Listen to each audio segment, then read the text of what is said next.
第1章つつましやかな夢。山下浩一、55歳、中堅の機械メーカーに勤めるごく平凡なサラリーマンだ。派手な出世こそなかったが真面目だけが取り柄。不器用ながらも妻の和代と2人穏やかな日々を築き上げてきた。定年まであと5年。最近の2人の楽しみは週末の夜ささやかな晩酌をしながら定年後の夢について語り合うことだった。浩一さん、あの駅前の角のところまたテナント募集になってたわよ。和代が湯豆腐の湯気越しに嬉しそうに言う。おお、あそこは日当たりもいいし人通りもある。いいかもしれないな。2人の夢、それは退職金とコツコツ貯めてきた貯蓄を元手に小さな喫茶店を開くこと。浩一が丁寧に豆をひき、和代が自慢のチーズケーキを焼く。常連客がマスター。いつものと笑いかけ、学生たちが窓際の席で談笑する。そんな地域の人々が集う温かい泊まり木のような場所、本当にできるかしら。私たちに。大丈夫だ。和代のケーキは日本一だ。俺のコーヒーだって悪くないだろ。もう浩一さんたらその夢を支える具体的な支柱が、浩一が20年間給料日になるたびにまさに血と汗の結晶として積み立ててきた老後資金だった。大手ネット証券の口座で運用され、その額は今や3000万円に達していた。この金があるからこそ夢は夢で終わらない。浩一はスマートフォンのアプリでその残高を確認するたびに胸が温かくなるのを感じていた。彼はまだそのアプリと口座というものがどれほど脆く危険なものの上に成り立っているのか知る由もなかった。第2章日常に忍び寄る罠。その日はよく晴れた土曜の午後だった。浩一はリビングの片隅にある自分のデスクでデスクトップ PC に向かっていた。趣味の園芸ブログで来年の春菊の育て方を調べている最中だった。なるほど、連作障害にはマリーゴールドか。その時 PC のスピーカーから軽やかなメールの受信音が鳴った。画面の右下に通知ポップアップが表示される。差出人は彼が全幅の信頼を寄せているあのネット証券会社だ。そしてその件名に浩一の心臓は氷水で握りつぶされたかのように冷たくなった。緊急セキュリティ警告。お客様の口座で異常なログインを検知しました。声にならない声が漏れる。異常なログイン。まさか。浩一は慌ててメールソフトを起動し本文を開いた。山下浩一様、平素は弊社サービスをご利用いただき誠にありがとうございます。本日14時2分お客様の口座に対し海外 IP アドレス中国から不正なログインの試行が検知されました。直ちに弊社システムがこれをブロックいたしましたが、お客様のパスワードが第三者に漏洩している可能性が非常に高い状態です。つきましてはお客様の資産を保護するため至急以下の専用リンクより本人確認を行いセキュリティロックを解除してください。24時間以内にご確認いただけない場合、口座は永久凍結されます。永久凍結。浩一の背筋を冷たい汗が伝ったあの3000万円が消えるかもしれない。妻と築いてきたあの夢がバカ者。なぜだ。パスワードなんて誰にも教えていない。混乱する頭で彼は自分を罵った。とにかく早くしないと。浩一はマウスを握る手に力が入りすぎるのを感じながらメール本文の青いリンクを震える指でクリックした。第3章一瞬の油断。クリックと同時にブラウザが立ち上がり見慣れた画面が表示された。彼がいつも使っているネット証券会社のログインページだ。ロゴも配色も注意書きのフォントも何もかもが本物と寸分違わない。ああ、よかった。ちゃんとしたページだ。浩一はそのいつも通りの光景にひとまず安堵した。画面には緊急本人確認として ID とパスワードの入力欄が赤枠で表示されている。浩一は焦る気持ちを抑えながらキーボードを叩いた。 IDK 山下1970パスワード入力しログインボタンを押す。すると画面が切り替わり次の入力欄が表示された。セキュリティ保護のためご登録済みの秘密の質問にお答えください。秘密の質問。あなたのお母様の旧姓は。そうだった。これだ。浩一は口座開設時に設定した最も重要なセキュリティの砦を思い出した。彼は一文字一文字確かめるように入力する。S、A、E、O、U よし、エンターキーを押すと、画面には小さな円がくるくると回り始め、認証中の文字が点滅した。生きた心地がしない。十数秒、やがて画面がパッと切り替わった。第4章偽りの&ご協力ありがとうございました。お客様の本人確認が完了し、セキュリティロックは正常に解除されました。引き続き安心して弊社サービスをご利用ください。緑色のチェックマークとともに表示されたその文字に、光一は全身の力が抜けていくのを感じた。はあ、よかった。彼は椅子の背もたれに深く体を預けた。間に合った。ああ、怖かった。永久凍結、3000万円。一瞬にして全てを失うかもしれないという恐怖が現実のものとならなくて本当に良かった。しかし、中国からとは物騒な世の中になったもんだ。彼は自分のパスワードの単純さを少し反省し、後でもっと複雑なものに変えておこうと心に決めた。その日の夕食、和代が作った熱々のグラタンを頬張りながら、光一は今日の武勇伝を少し得意げに話した。いやー、危ないところだったよ。俺の口座が中国から狙われてさ。大丈夫だったの？あなた、まあ、慌てず、騒がず、ちゃんとメールの指示通りに本人確認したら、すぐにロック解除できたけどな。俺がしっかりしてたから、3000万円、守れたようなもんだ。もう、脅かさないでよ。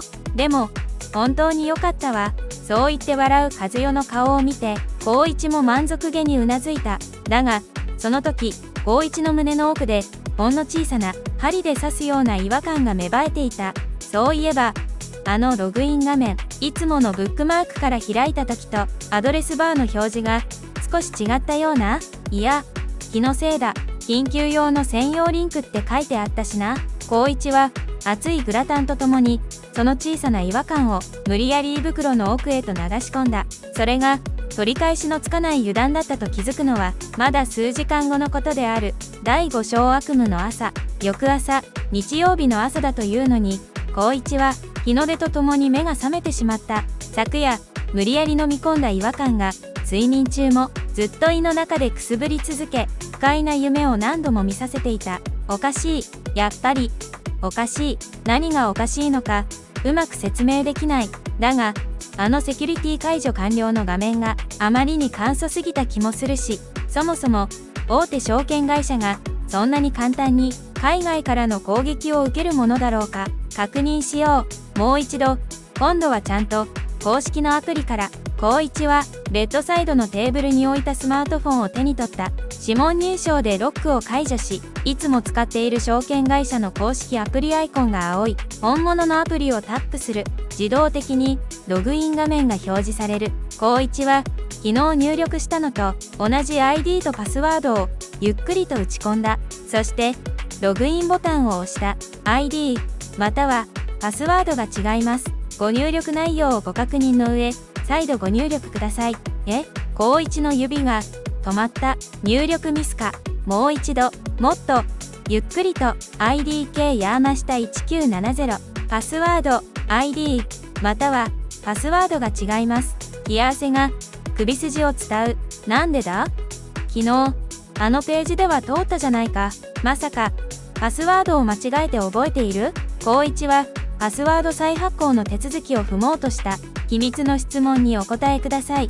質問。あなたのお母様の旧姓は？光一は震える指で佐藤と入力した。ご入力いただいた回答が登録情報と一致しません。血の気が引いていく。呼吸が浅くなる。心臓が耳元でドクドクと鳴っている。違う。これは何かの間違いだ。光一はベッドから転がり落ちるようにリビングへ向かい PC デスクの前に座った。震える手でサポートセンターの電話番号を検索する。日曜の早朝、つながるはずもない AI チャットを無視し、緊急のお問い合わせという番号を見つけ、スマートフォンの発信ボタンを押した。長いコール音の後、疲れたような男性の声が応答した。はい、緊急サポートセンターです。山下と申します。ログインできないんです。ID もパスワードも秘密の質問も全部引かれるんです。パニックで声が裏返る。山下様、落ち着いてください。まず、ご本人様確認を。光一は、矢継ぎ早に生年月日と住所を告げた。担当者が、キーボードを叩く音が、受話器越しに聞こえる。山下光一様ですね。確認が取れました。山下様、昨日、パスワードと秘密の質問のご変更手続きをされていますね。は？していません。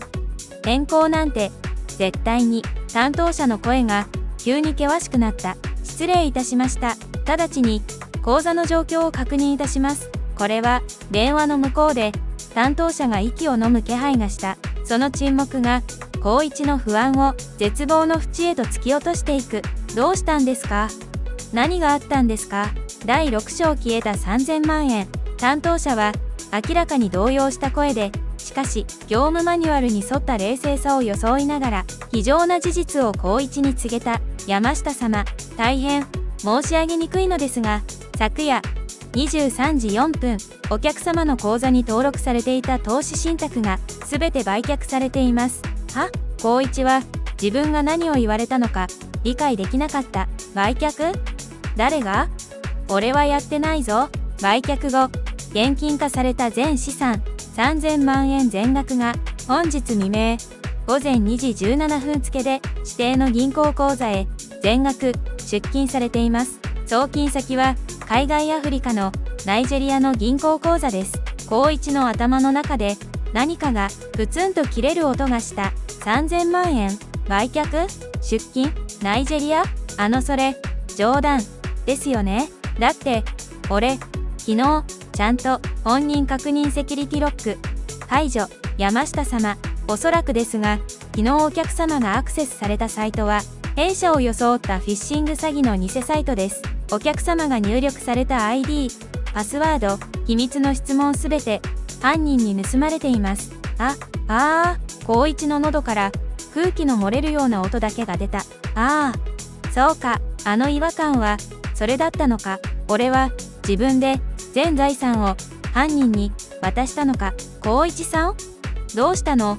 朝から大声出し、物音に気づいた和代がパジャマ姿のままリビングに入ってきた。床に座り込み、受話器を握りしめたま、生気を失った目で虚空を見つめる夫の姿に彼女は息を飲んだ。あなた？光一はゆっくりと錆びついたブリキの人形のように妻の方を振り返った。その目から涙が一筋こぼれ落ちた。和代、すまない。俺たちの夢喫茶店、全部俺が消しちまった。光一のおえつと全てを察した和代の絶叫とも悲鳴ともつかない叫び声が日曜の静かな朝に無情に響き渡った。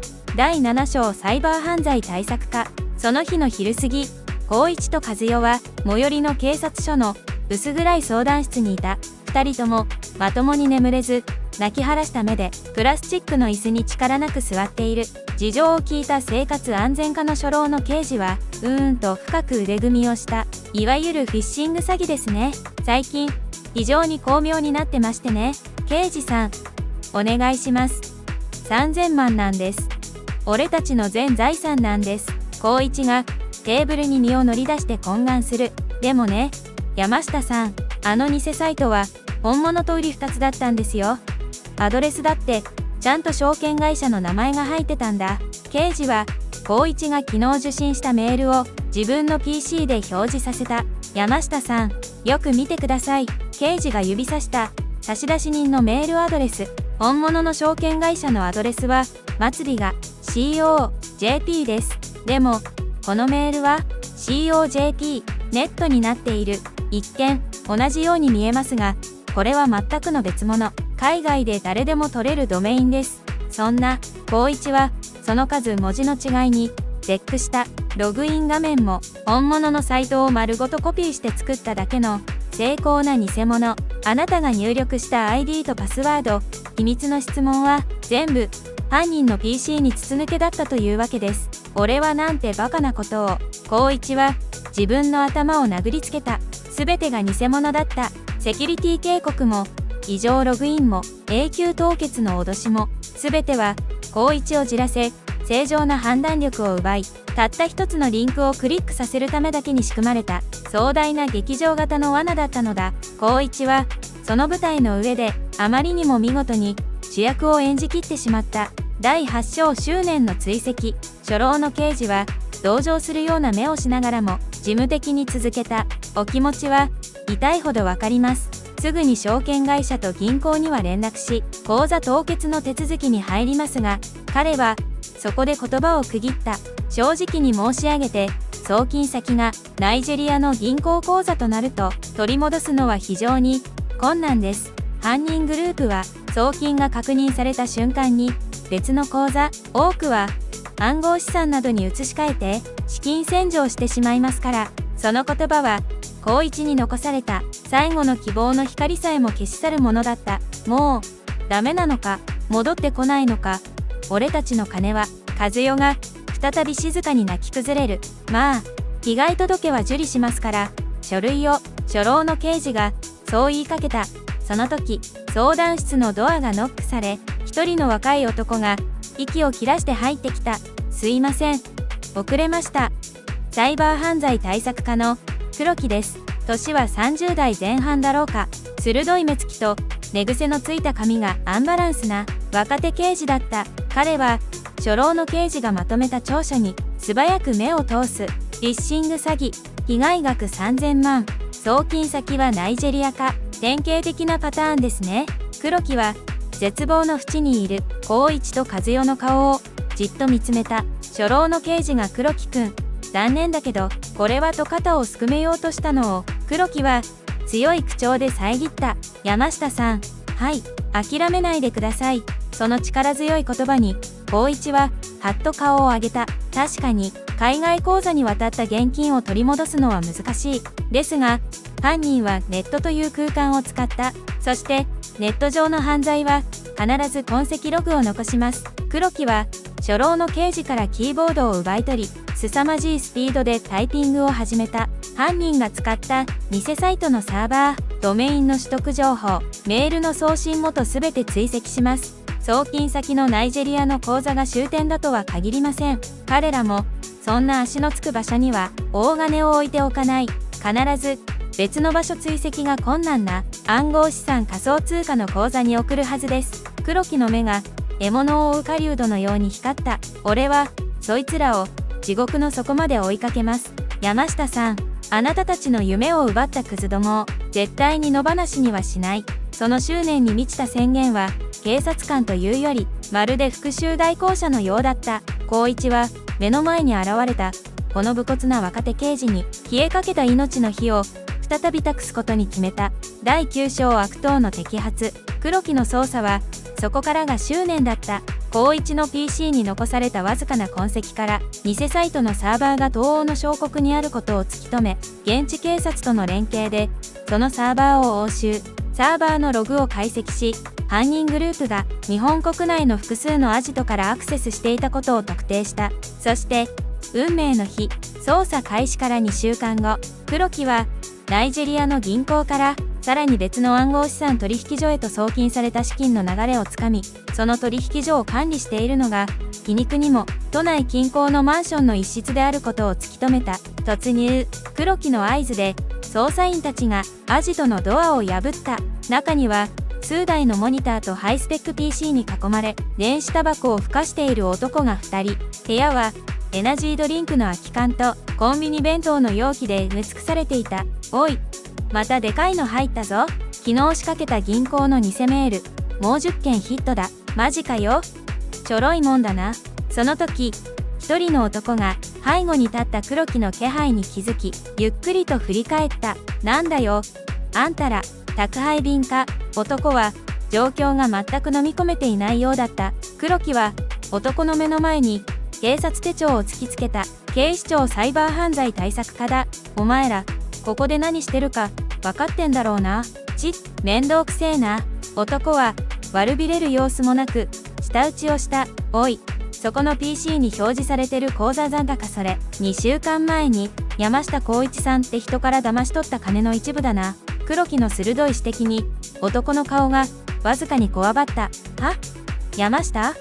誰だそりゃ、知らねえな、とぼけるな。お前らが海外 IP からの不正ログインってメールで釣った被害額3000万円の被害者だ。ああ、あのじじいか。男は思い出したかのように下品な声で笑った。まさかあんなベタなメールで3000万も振り込んでくれるとはな。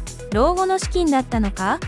最高に飯がうまかったぜ。黒木のこめかみに青筋が浮かんだ。彼は男の胸ぐらをつかみ上げ壁に叩きつけた。貴様、黒木さん、抑えて。